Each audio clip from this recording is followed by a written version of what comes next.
두통도 있는데 어지러우신 분들, 진짜 환장할 노릇이죠. 정말 눈이 너무너무 아파서 눈물이 막 나오기도 하고 그렇죠. 인간이 겪을 수 있는 가장 강한 통증으로 분류되는 단순한 진통제를 복용해서는 안 되겠고요. 뇌졸중의 전조 증상일 수도 있습니다. 눈알이 빠질 것 같은데 두통도 같이 생기시는 분들 많으실 텐데요. 안구 두통이라고 부릅니다.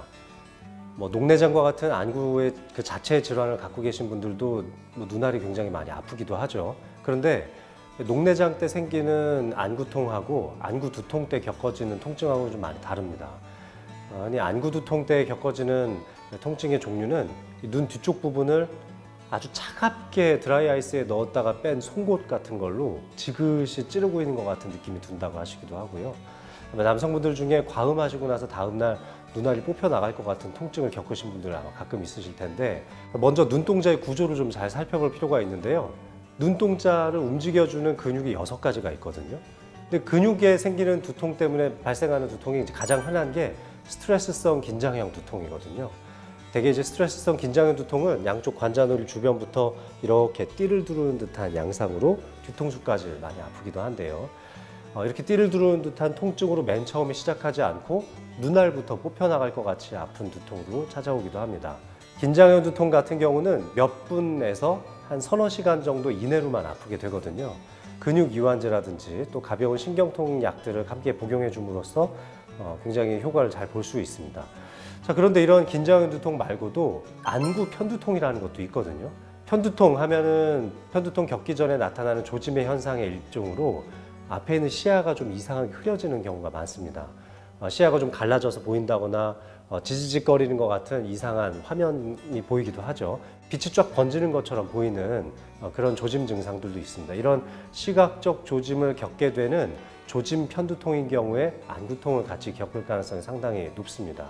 그런데 이런 시각적 조짐을 같이 동반하는 안구 편두통인 경우에는 그 지속 시간이 상당히 깁니다. 최소 4시간에서부터 길면은 한 72시간 정도까지 지속되니까 지속 시간이 길면서 한쪽 방향으로 좀 국한되는 것 같은 안구 두통을 겪고 계신다면 안구 편두통일 가능성이 높습니다.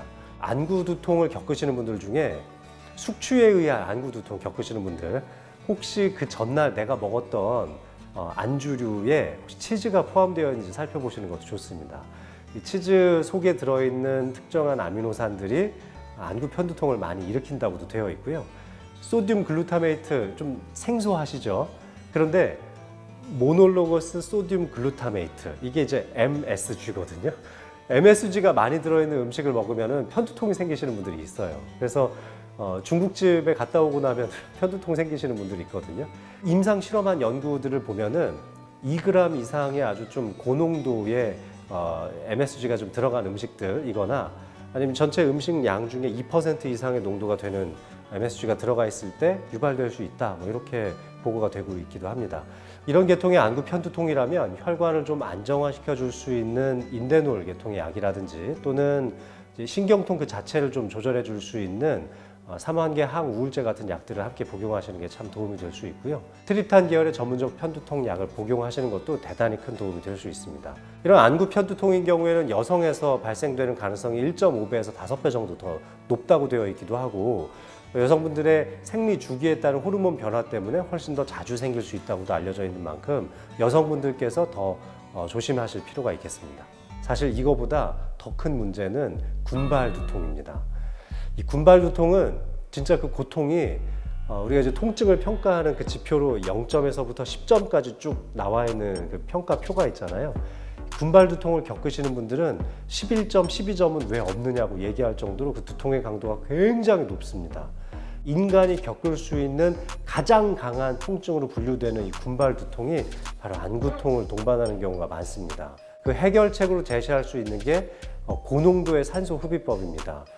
그래서 요즘 100% 산소 캔도 좀 팔잖아요. 그런 것들을 좀 비상으로 들고 다니시라고 말씀드리기도 하는데요.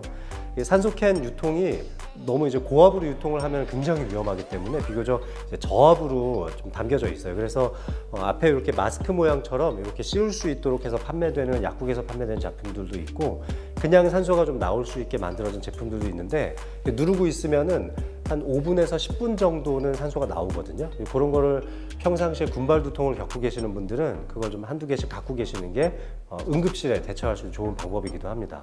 산수 치료를 해도 효과를 보지 못한다면은 이제 그때부터는 편두통에 사용하는 약물들을 쓰기도 합니다.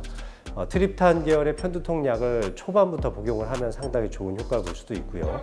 또 그걸로 잘 안 되면 응급실에서는 마약성 진통제를 사용할 정도로 상당히 그 통증 강도가 높기도 합니다.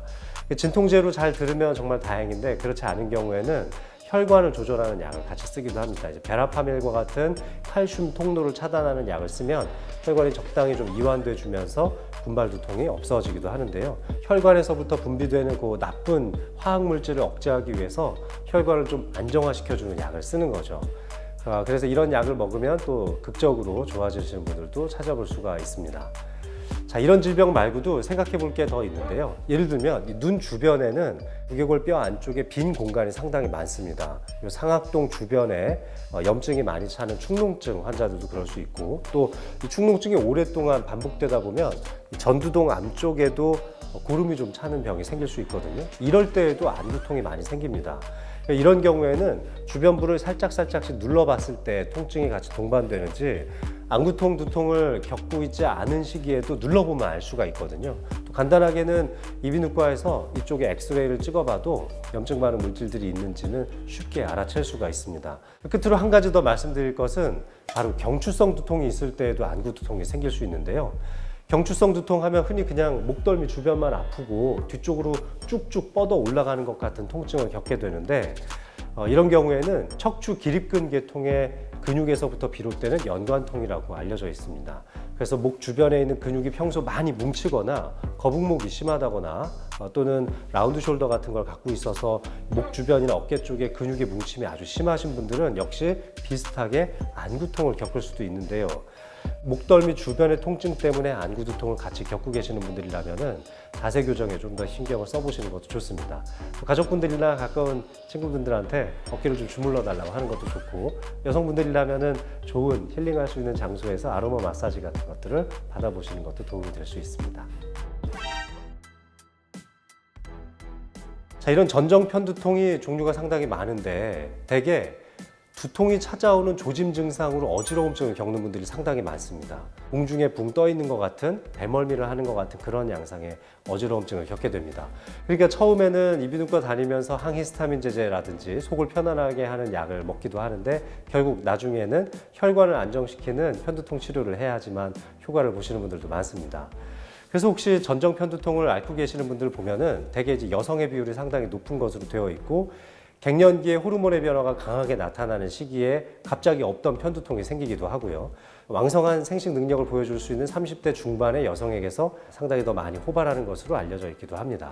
이런 전정 편두통을 치료하기 위해서는 단순한 진통제를 복용해서는 안 되겠고요. 편두통에 이제 흔하게 작동할 수 있는 세로토닌 계열의 약물 중에 트립탄 계열의 약을 함께 복용하시는 것이 상당히 도움이 될 수 있습니다. 그런데 단순한 전정 편두통이라고 생각했던 것이 뇌졸중의 전조 증상일 수도 있습니다. 이런 경우에는 소뇌 쪽으로 들어가는 동맥에 문제가 있을 때 바로 두통과 함께 이 어지러움증이 생길 수가 있는데요. 물론 당연히 연령대가 높으신 분들한테서 이런 문제가 잘 생기지만 20대 젊은 분이었는데 롤러코스터를 타다가 척추 동맥이 박리되면서 그리고 어지러움증이 시작돼가지고 병원을 찾으신 분들을 본 적이 있었어요. 그냥 놀이기구를 타서 어지럽겠거니 하고는 그 옆에 그냥 패스트푸드점에 가가지고 엎드려서 좀 쉰 거죠. 쉬고 나니까 좀 좋아지는 경향이 있었던 겁니다. 그리고 나서 저녁 나절쯤 이제 놀이동산에서 이제 집으로 가려고 그러는데 이 사람의 말이 좀 어눌하기 시작했고, 걸음을 걷는데 한쪽으로 좀 균형을 잘 못 이루어서 이게 절름거리는 걸음걸이를 보고는 이제 119에 신고를 해서 급하게 저희 병원으로 이송됐던 환자가 있었는데요. 근데 이분 이제 MRI를 찍었더니 소뇌 동맥이 박리된 겁니다. 20대 젊은 청년한테서 롤러코스터를 타다가 이제 고개가 막 흔들리니까 그때 혈관이 찢어졌던 거죠.